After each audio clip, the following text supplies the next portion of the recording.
1794년부터 1796년까지 2년 6개월간 경기도 수원에 있는 화성을 정조가 지었습니다. 그 이유는 사도세자의 아버지 사도세자의 묘를 화성에 있는 성을 만들어서 거기에 모시기 위해서 만들었는데, 이 화성의 성은 1997년 유네스코에 등재가 되었습니다. 그때 등재가 되었던 가장 큰 근거가 무엇이냐면 바로 이 수원 화성 축조를 담았던 책인 화성 성역의 궤라는 책입니다. 이 화성 성역의 궤에서는 화성에 있는 성을 어떻게 건축을 했다는 것을 상세하게 기록을 했습니다. 당시에 건설에 참석했던 사람들의 이름이 아주 자세하게 기록이 되어 있는데요, 이 책에 기록된 조선시대의 평민들의 이름을 살펴보면 아주 다양합니다. 예를 들어서 키가 큰 자에게는 박큰 놈이, 최큰 놈이, 키가 작으면 김직은 놈이 인소남, 저는 키가 작기 때문에 양소남이 되겠죠. 또한 사람이 착해서 지어진 이름이 있다고 합니다. 박선놈이, 조호놈이, 김순놈이. 그리고 일을 잘해서 기특하다고 지은 이름은 박기특, 김기특 등이 있습니다. 저는 여러분께 양기특으로 좀 불리고 싶습니다. 옛날에는 우리 조상들이 그 이름을 통하여서 그 사람의 특징을 잘 살렸다고 봅니다. 오늘날은 어떻습니까? 우리 각자 자신의 이름을 가지고 있는데 한 사람의 이름을 짓는다는 것은 아주 좀 중요한 일이라고 생각을 합니다. 제 이름은 양인철입니다. 인은 어질인, 철 밝을 철, 어질고 밝아라 라고 해서 저희 아버지께서 지으셨는데, 정말 제 이름대로 어질고 밝을까요? 그렇게 하려고 노력을 하고 있습니다. 양은 저는 남원 양씨입니다. 그래서 저는 저희 그 선조가 오래전부터 전라도에 있는 남원 쪽으로 많이 생각을 했는데, 나중에 대학교에 올라와서 큰할아버지 댁을 갔었는데 할아버지께서 이 족보를 처음으로 보여주시더라고요. 탁 열어주셨는데 제주도의 그 섬에 거기에 그 삼성이 있답니다. 지금은 삼성이 아니고요, 그 삼성은 바로 고씨, 부씨, 양씨입니다. 그래서 고씨, 부씨, 양씨는 서로 결혼을 할 수가 없습니다. 그래서 제가 그 사실 듣고 통곡을 했습니다. 왜냐면 당시에 제가 고현정을 좋아해갖고 끝났다 그런 생각을 했습니다. 저는 양인철인데 제 이름대로 정말 과연 밝고 정말 현명한 그런 어진 사람이 된 것인가 스스로 좀 생각을 해봅니다. 성경에서도 보면 여러 성서의 사람들 이름이 다양한 이름이 있는데, 예수님의 제자 중 이름이 이제 베드로가 있습니다. 이 베드로는 헬라어 페트로스에서 왔습니다. 이 페트로스는 반석입니다. 원래는 베드로를 표할 때에 시므온 베드로 하잖아요. 시므온은 쉐마, 듣다에서 오게 되는 겁니다. 근데 이제는 더 이상 그냥 듣는 거에 끝나는 것이 아니라 반석, 너가 교회의 정말 반석이 되리라. 그래서 시몬 베드로가 되는 것이죠. 이름은 우리에게 아주 상징적인 것입니다. 이름과 관련하여서 김춘수의 꽃이라는 시가 있지요. 내가 그의 이름을 불러주기는 전에는 그는 다만 하나의 몸짓이 지나지 않았다. 내가 그의 이름을 불러주었을 때 그는 나에게로 와서 꽃이 되었다. 여러분들 가능하면 서로의 이름을 부르면서 축복하는, 그래서 그 이름을 부름을 통하여 상대방의 존재를 인정하는 그런 만남이 되기를 소망합니다. 오늘 설교의 제목은 새로운 변화, 야곱에서 이스라엘로입니다. 오늘 설교 주제 부제로 야곱에서 이스라엘로 덧붙였습니다. 여러분, 야곱은 어떤 의미를 가지고 있는지 알고 계실까요? 히브리어의 야곱은 발릴 뒤꿈치입니다. 왜냐하면 이삭이 그의 나이 40살에 리브가와 결혼을 해서 아이를 이제 갖게 되었는데, 아이가 쌍둥이였습니다. 쌍둥이인데 제일 먼저 태어난 그 아이가 누구냐면 바로 에서입니다. 이 에서의 뜻 자체가 빨간색, 털이 많다, 헤어리 이런 뜻을 가지고 있습니다. 그 나중에 이 에서는 그 이스라엘 사해 그 바다 밑에 네게부가 있는데 네게부는 사막지대입니다. 이 사막지대의 모래 색깔이 무슨 색깔일까요? 빨간색입니다. 그래서 에돔, 빨간색. 그런데 이 에서가 먼저 나올 때에 그 에서의 동생인 야곱이 에서의 발 뒤꿈치를 잡았다. 그래서 야곱의 뜻이 바로 발 뒤꿈치, 야곱입니다. 그런데 야곱은 그런 발 뒤꿈치의 의미만 갖고 있지 않고요, 다른 하나 또 의미가 있습니다. 그게 무엇이냐면 속이는 자입니다. 라이엘. 형 에서를 속여서 야곱은 장자권을 갖게 되지요. 첫째 아들만이 누릴 수 있는 권리를 갖기 위해서 야곱은 에서를 속이는 아주 교활한 자였습니다. 심지어 자기의 아버지 이삭을 속여서 마치 이 털이 많은 에서처럼 자기가 가죽으로 몸을 변장을 하고, 그 다음에 목소리로 아버지 저 에서입니다. 이상한데. 그런데 이렇게 야곱이 이 아버지 이삭을 그렇게 속이는 것을 알 수가 있습니다. 그래서 첫째 아들이었던 에서의 미움을 받게 되고 에서는 야곱을 죽이려는 그런 마음을 갖게 되지요. 이 야곱은 아버지로부터 축복을 받은 다음에 어디로 도망을 가냐면 바로 외삼촌 라반의 집으로, 아람 지역에 있는 위쪽에 있는 그 지역으로 도망을 가게 됩니다. 자, 그곳에 가니까 야곱이 누구를 만납니까? 정말 인생에 단 한 번밖에 없는 아주 귀한 여인 라헬을 만나게 됩니다. 그래서 라헬을 위해서 7년간 봉사를 했지요. 그런데 결국은 누구에게 속임을 당합니까? 속이는 자였던 야곱은 라반에 의해서 속임을 당하게 되어서 결혼식장을 갔는데 라헬인 줄 알았어요. 베일을 해서. 그래서 첫날 날 이제 끝나고 나서 다음날 얼굴을 보니까 라헬이 아니고 레아인 겁니다. 그래서 이게 무슨 일입니까? 그 외삼촌에게 질문하니까 외삼촌이 네 동생 라헬은 좀 시간이 더 있지 않냐, 언니가 급하다. 그래서 7년을 더 봉사해라. 총 14년을 봉사해서 그래서 레아와 라헬과 결혼을 했고 비라와 실바라는 여종과 더불어서 야곱은 이 4명의 부인을 통해서 12명의 아들을 이제 갖게 됩니다. 그래서 삼촌 라반의 집에서 부를 획득을 했고 어느 정도 안정을 취했을 것입니다. 그런데 오늘 본문을 보면 야곱은 불안합니다. 왜냐하면 야복강 건너에서 자기의 친형인 에서가 군사 400명을 데리고 온다고 하니까 야곱은 두렵고 떨렸습니다. 두렵고 떨리면 그러면 제일 중요한 건 무엇입니까? 뭔가 하나님께 기도하고 그런 행동도 해야 하는데 야곱은 인간적입니다. 그래도 자기 혼자 살려고 세상에 가족을 먼저 야복강으로 보내고 자기 혼자 홀로 남는 내용이 바로 오늘 본문입니다. 근데 이 본문에서 야곱이 하나님의 천사를 만났을 때에 그 장소의 이름이 뭘로 나와 있냐면 브니엘입니다.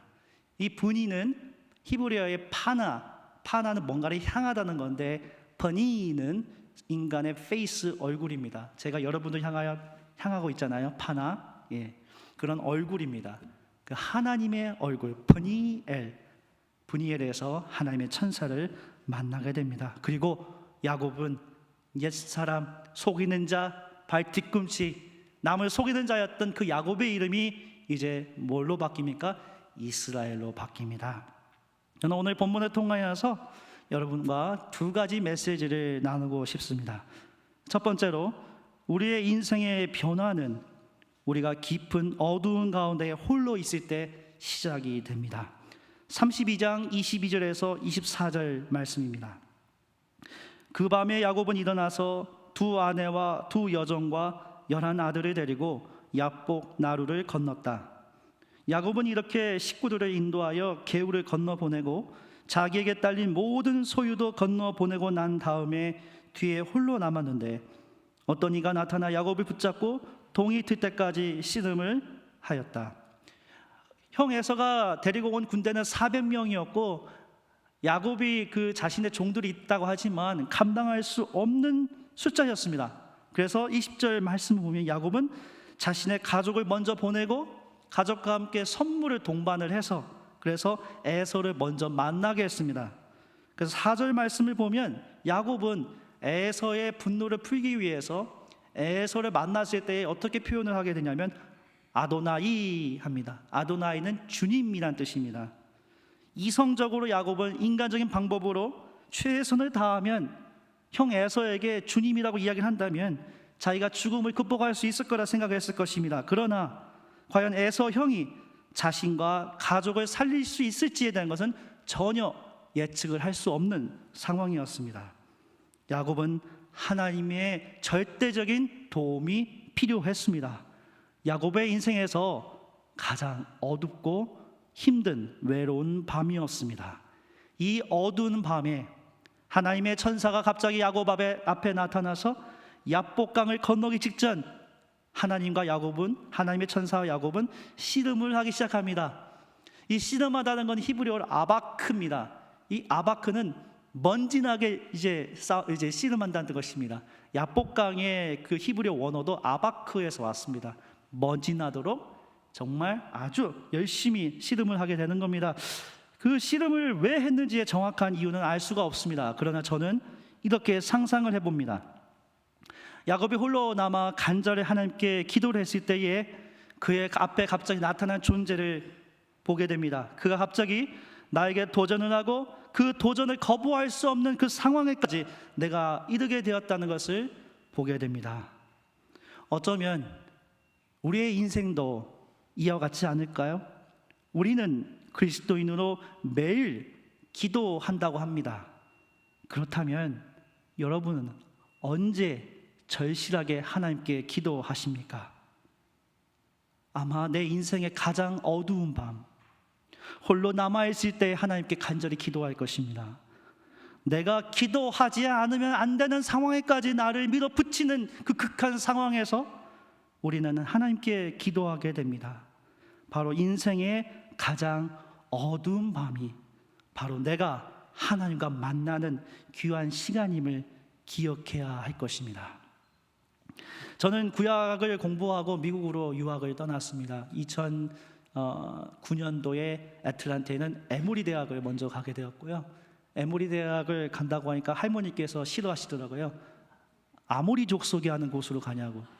그래서 에모리에서 한 3년간 구약을 열심히 공부하고 2012년에는 캘리포니아에 있는 클레몬트에서 열심히 공부를 했습니다.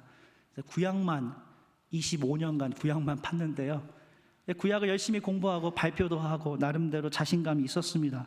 근데 제 인생에서 가장 힘든 시기가 바로 2014년도에 12월 달에 갑자기 제 몸의 신체가 이상하게 병을 제가 깨달았습니다. 근데 갑자기 속이 울렁거려서 이머전시를 가게 됐는데 이머전시에서 하는 말이 이 위가 안 좋으니까 위염으로 진단을 해서 위염과 관련된 약을 조절을 좀 해주셨어요. 그래서 그 약을 먹고 또 당시에 감기가 왔기 때문에 약을 먹고 진통제로 참았습니다. 2주가 지난 다음에 거울을 보니까 눈동자가 힘이 없고 얼굴이 야이고 몸이 너무 힘든 겁니다. 그리고 갑자기 이런 생각을 하게 되었습니다. 아, 내가 죽을 수도 있겠구나, 그런 생각을 했습니다. 이상하면 사람이 자기 죽을 때를 아는 것 같아요. 그래서 로스앤젤레스에서 가장 큰 병원에 다시 한번 갔는데 그 병원에서 의사 선생님이 진단을 하다 보니까 이 통증이 나중에 이제 오른쪽으로 갔거든요. 이 맹장이 이미 터져갖고 복막염에 이제 직전까지 갔다는 겁니다. 유학을 갔는데 죽어야 하구나, 이게 참 이상한 겁니다. 그래서 곧바로 이제 의사 선생님이 이제 진단서를 내주시고 다시 또 이머전시를 가니까 그때 병원에 그 미국인 의사가 저에게 했던 말이 아직도 기억납니다. If you not get surgery right now, you're gonna die tomorrow. 지금 빨리 해야 한다는 걸. 그래서 수술하기 위해서 병원의 가장 밑에 있는 그 홀로 저 혼자 이제 그 대기하고 있는 그 방에서 병원 가운을 입고 있는데 정말 개인적으로 너무 힘들었습니다. 이게 인생이 참 허무하구나, 죽으면 다 끝나는구나, 혼자밖에 없는 가장 어두운 그 깊은 밤에 하나님께 기도를 했습니다. 하나님, 저를 살려주십시오. 하나님, 저의 인생의 가장 어두운 시절을 지나서 하나님의 사람으로 거듭나 하나님께 영광 돌리는 삶을 살게 해 주십시오. 기도를 했습니다. 제가 지금 이 자리에 섰습니다. 하나님께서 저를 살려주셨습니다. 가장 어둡고 어렵고 힘든 시기이지만 하나님과 만나는 깊은 교제의 시기였고 하나님의 음성을 듣는 시기였습니다. 여러분의 인생의 가장 어두운 밤은 언제입니까? 각자의 어두운 밤은 지금일 수도 있습니다. 그러나 이 어두운 밤에 바로 그때가 하나님의 천사를 만나 하나님과 씨름하는, 하나님과 기도하는 중요한 시간임을 기억해야 할 것입니다. 마지막으로 여러분의 과거의 습관에서 벗어나 우리가 새로운 사람으로 거듭나야 할 것입니다. 야곱은 신의 응답과 도움이 절실히 필요했습니다. 밤새 내내 천사와 씨름을 했고 천사는 야곱을 이길 수 없어서 그의 허벅지 관절을 쳐서 간신히 물리쳤습니다. 저는 이 본문을 읽으면서 참으로 의아했습니다. 하나님의 천사는 신적인 능력을 가지고 있다는데 인간을 이길 수 없다는 게 이게 말이 될까? 어쩌면 하나님이 억지로 져주지 않았을까 그런 생각을 하게 되는데, 그런데 여러분 여기에서 허벅지 관절이라고 하는 이 허벅지 관절 히브리어로 야레크입니다. 이 야레크는 지금 우리 현대어로 번역하면 고관절에 해당되는 겁니다. 그러니까 우리 인간의 중심축이 되는 거예요. 우리가 나이가 들면서 가장 우리가 조심해야 할 것이 고관절 부분이라고 하잖아요. 이 고관절 부분을 하나님의 천사가 치게 되므로 자기의 중심을 잃어버리게 되는 겁니다. 야곱은 그동안은 자기 힘으로 살았습니다. 자기 능력으로 살았습니다. 이성적으로 내가 할 수 있는 거, 내 판단에 따라 살았습니다. 그러나 이제는 그의 중심은 더 이상 내가 아닙니다. 바로 살아 역사하시는 하나님이십니다. 그래서 그의 이름이 바뀝니다. 야곱에서 이스라엘로 바뀝니다. 이스라엘은 히브리어 야사르, 야사르는 하나님과 쟁론하다, 스트러글하다. 엘은 하나님입니다. 야사르 엘, 하나님과 쟁론하는 통하여서 야곱은 이제 더 이상 누군가를 속이고 교활하고 자기 축복만 생각하고 자기만 생각하는 자가 아니라 하나님이 나의 인생의 중심이 된다는 것을 깨달았을 때에 야곱은 이제 더 이상 야곱을 불리지 아니하고 이스라엘로 불린다는 것을 우리가 기억해야 할 것입니다. 여러분은 누구이십니까? 내가 예수 그리스도를 만나기 전에는 세상에 나의 욕심을 쫓아 나의 인생에 대해 그 모든 것을 쫓아 살았다면, 그것은 내 바람, 나의 중심에 따라 살았다면, 나의 야레크, 나의 고관절, 나의 중심에 따라 살았다면, 이제는 예수 그리스도를 만남을 통하여 우리는 과거의 내가 아니고 새롭게 변화되어야 할 것입니다. 고린도후서 5장 17절 말씀에 사도 바울이 이렇게 고백을 합니다.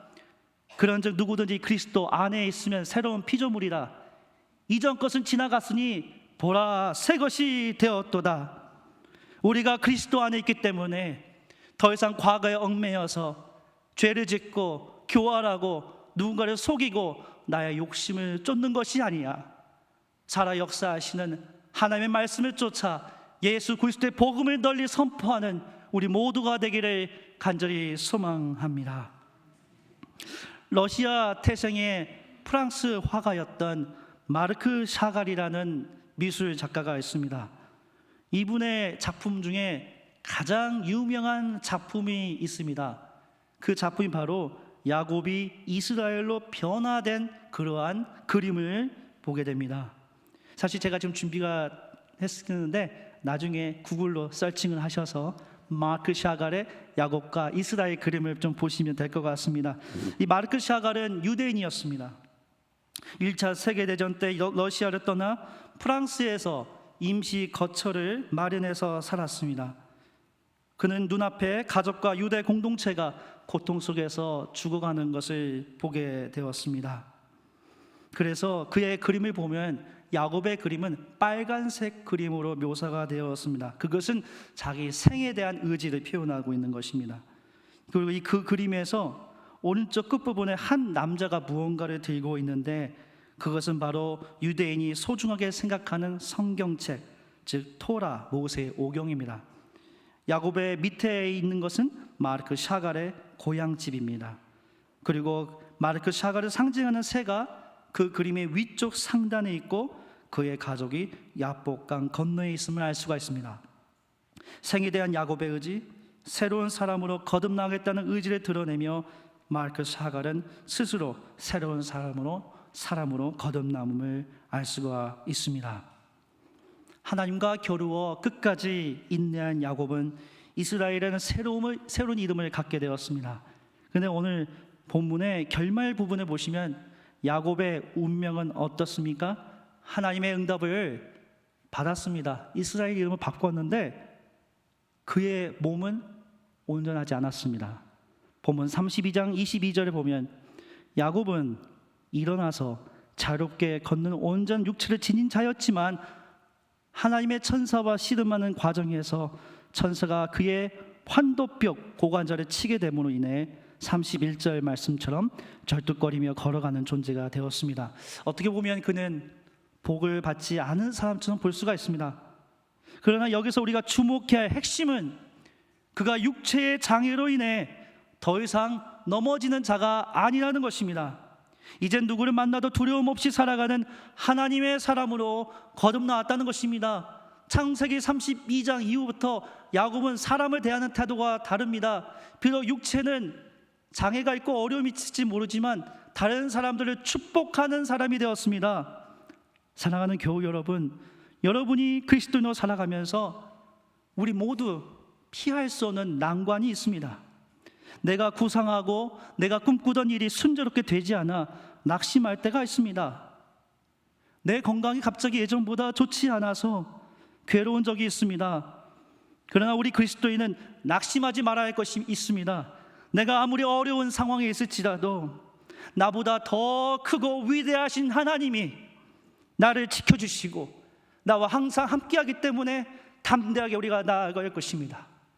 나의 갈 길 다가도록 예수 찬양을 하며 내 앞에 반석을 갈라지게 하셔서 물이 나오게 하신 분, 생수를 나오게 하시는 분이 바로 살아 역사하시는 하나님이십니다. 나에게 힘을 주시고 능력을 주시는 그 주님. 사도 바울은 빌립보서 4장 13절에 이렇게 고백을 합니다. 내게 능력 주신 자 안에서 내가 모든 것을 할 수 있느니라.